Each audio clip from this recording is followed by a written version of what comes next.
Hey, it's Yats from the Inner Yats team and the creator of all this amazing content that you're getting to you, especially about inner work, reparenting the inner child, trauma, working through rejection, breakups, etc.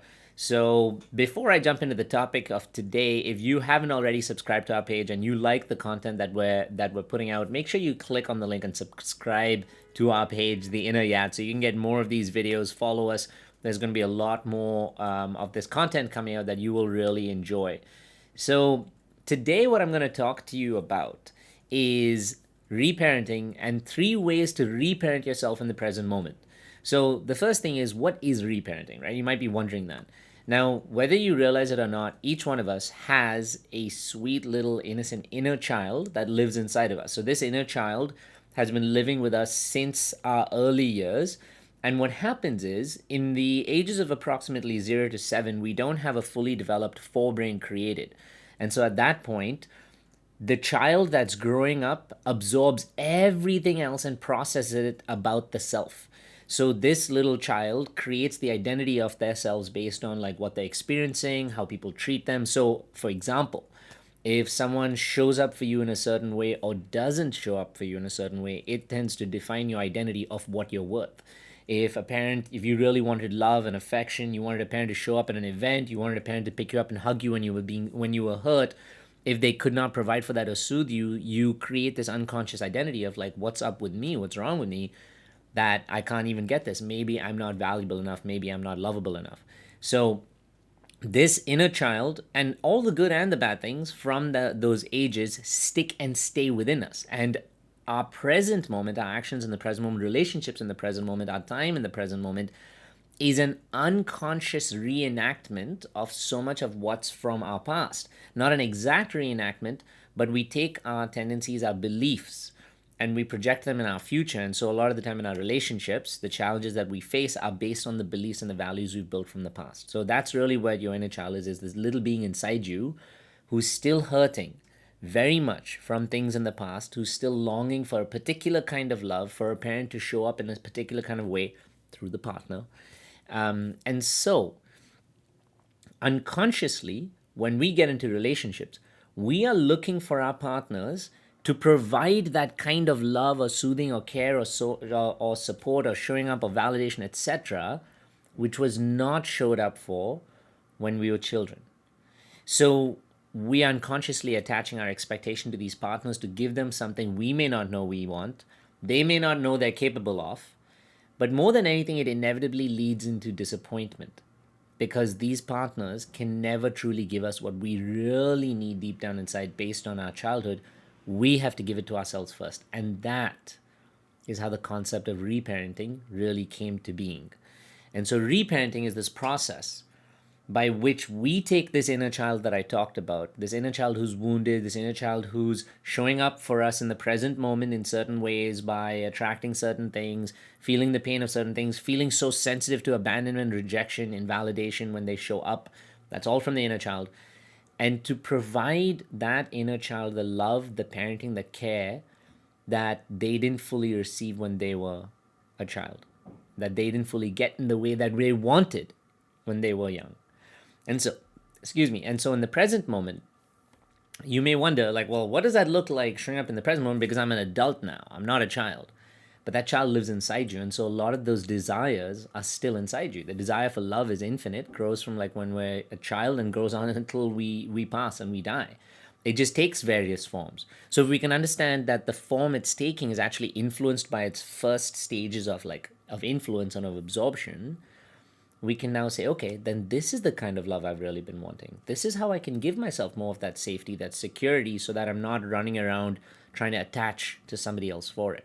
So, reparenting is being able to parent that inner child subconsciously or unconsciously in the ways that they really need and deserve so that they can show up so much more healed and present. Now, if the inner child within us shows up so much more healed, more present, more secure, then we in the present moment make decisions, feel more grounded, choose partners, choose a life, manifest circumstances from a position of more security, from a position of feeling more love, from a position of feeling more internally validated.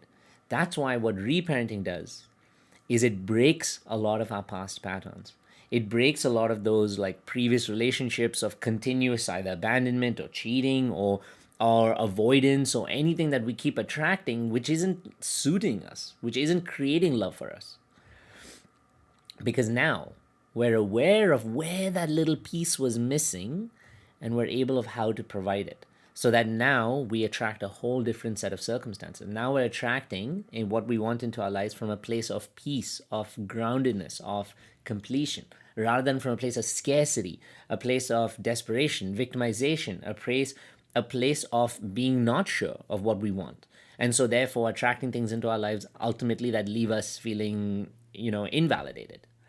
So, what I'm going to talk to you now, I talked about reparenting, the inner child reparenting. Now I'm going to talk to you about 3 simple ways to reparent yourself in the present moment.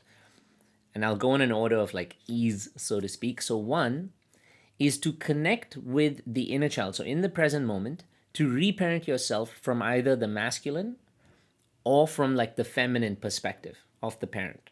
So, reparenting yourself in the masculine, for example, would be evaluating your life in the present moment and seeing where do I need more structure, more discipline, more guidance, more support, more stability, more consistency, more commitment.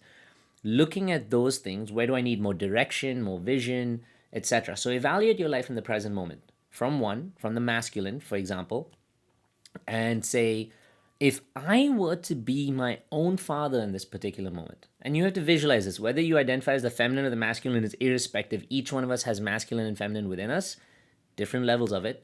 And so if you're reparenting from the masculine, especially if you had a wounded relationship with your father or with your masculine energy in your life, if you had a wounded relationship with them, they didn't show up fully, they showed up too much, they controlled you too much, if they had a wounded perspective, and if your relationship there suffered, then you will need more masculine parenting, reparenting from the masculine side. So you look at yourself and say, where can I show up for myself as the masculine parent in a way that I would need that love, support, and safety?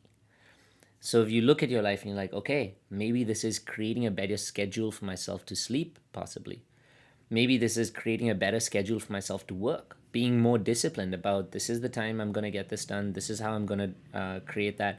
Putting more structure into your life. If you feel like that's been lacking, create that little bit of structure from within. Even if you identify as the feminine, this is not going to take away your femininity. This little bit of structure may allow you to feel safe and feminine in other ways.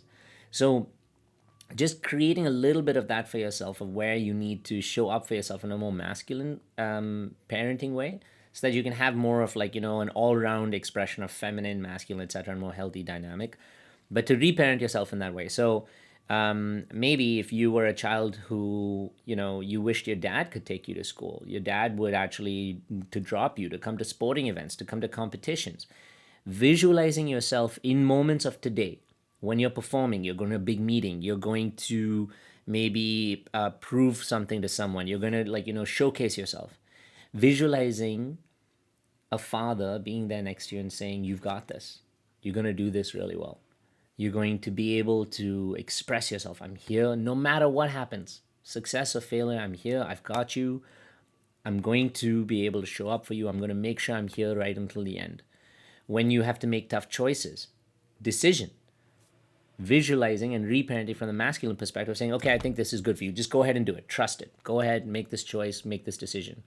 That's a really strong way to feel reparenting from the masculine perspective. Now, step number 2 is reparenting from the feminine perspective.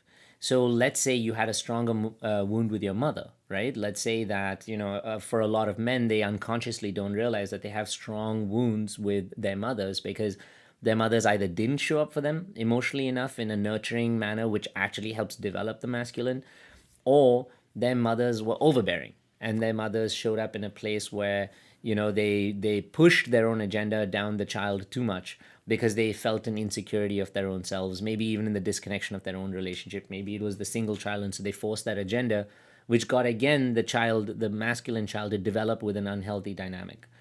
So when you evaluate, I'll give you my example. For me, I have a very strong mother wound because my mother wasn't necessarily a nurturer mother. She was a provider mother. So I had two provider parents, a father who was providing and who was anyway not very emotionally connected with me per se. My mother, who also was not very emotional, but was more a provider parent, taking care of things being met. So I naturally had more of this wound.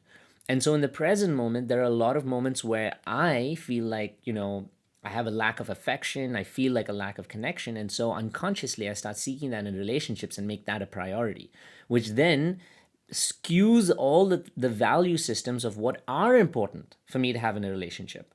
And so I tend to choose partners like first in terms of am I getting this affection, this connection, etc. And next only in priority of like, okay, will this make for a good relationship? How are they in terms of dealing with conflict? Do they accept and recognize their own wounds and where they're coming from? Do they want to heal and grow? So that was very strongly how it showed up in my past. And so in that perspective, reparenting from the feminine energy, from the feminine parent, allowed me to feel more safe and secure as a growing, like little child, inner child, little boy, inner child, but as an adult to feel more secure in the choices I would make. So I would think of, okay, what are the ways that, the feminine parent would want to reparent me? So I'd imagine being a motherly figure. And so I would, for myself, reparent by creating and cooking really nice meals for myself, by taking care of myself in terms of before I went to bed, feeling like I was tucked in, I was cared for, etc. During my days when I felt alone, I would emotionally focus on like validating myself, soothing myself, as if a mother was hugging a child and saying, "Don't worry, I got you. You're here. I'm here always to love you." And being able to reparent yourself from that perspective allows you to feel more of that nurturing care and affection, which makes you feel like you are thronging to desire for it externally so much less. So now you're conscious and making better decisions. It's like, think about you wanting a drug of a certain sort. If you feel the withdrawal of a drug, if you feel the lack of it and you're like, oh my god, like, I'm really wanting this, I'm wanting this, you will make poorer choices in terms of how you get it, what you get to use as a fix, and you'll just get anything that gives you a quick fix, so you're stimulated. Whereas if you feel more satiated within yourself, providing yourself that feeling, you make a lot more rational, better decisions for yourself because you're evaluating, okay, what is the best choice for me here? What is the safest choice for me? What is the best choice and way for me to show up? And the third way I want to talk to you about how to reparent yourself is through visiting past invalidations, past abandonments, and past rejection. Now, this is probably the biggest way to be able to reparent yourself. I'll do a meditation on this sometime for you guys. But what you're going to do now is go back to any moments in your past. They don't only have to be in your childhood. If they're in your childhood, phenomenal, because now you're going back to the root. But if you go back to a moment, let's say a past relationship where you felt rejected, right? Maybe you felt abandoned. Maybe you felt the threat of abandonment, like a partner was threatening to leave, a partner was showing up for you less and less, and all of that was making you feel like so sick to your stomach inside, being like, oh my god, what if they leave? Where are they going to go? Will I be in this relationship? This relationship not going to work out? Any of those feelings. Or even them invalidating you, being like, on one perspective, them shaming you, judging you, but you not having the strength to leave because you feel like maybe that's the identity I'm stuck with, that's come from somewhere. So what I want you to do in this moment is close your eyes for a second. Visit that time, visit that space where you felt that pain in the past. Now, in that moment, I want to ask you, what does this remind you of from your past, in your childhood? What does it remind you of in terms of a feeling? Where did you have this feeling from when you were really young? And you may be able to go back, you may be able to see, oh my god, this reminds me of when my dad wouldn't really show up and he was always at work, and then the few moments he came, I tried my best to prove my love to him or prove myself to him, and I had to do everything that would get his attention, and even then it was so difficult. Even then he would barely give me love. Or it could be around when you wanted to just ask for love really badly from your mom, and when you went to her and said, Mom, look at how I did this, and I want your approval, and I want you to just recognize me, and your mom was just too busy doing something else, talking to someone else, invalidating you. Maybe she even shushed you. Maybe she even told you that, oh, that's not really that great. Other people have done it better.